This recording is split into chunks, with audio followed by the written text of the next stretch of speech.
What is going on, guys? Welcome in today's video on how to find the save game file location of Shadow 1. So what you need to do is follow these steps and you will be set up within a couple of minutes.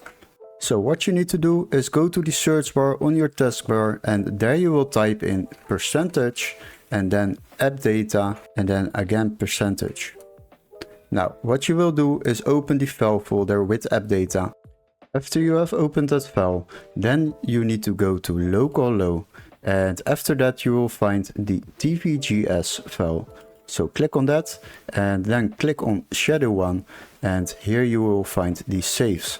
Click on that and open the other one and here you will find the saved games. And this is how you find your save game location on Shadow 1. Hopefully this video was helpful. Don't forget to like and subscribe and we would love to see you in our next tutorial. Cheers guys!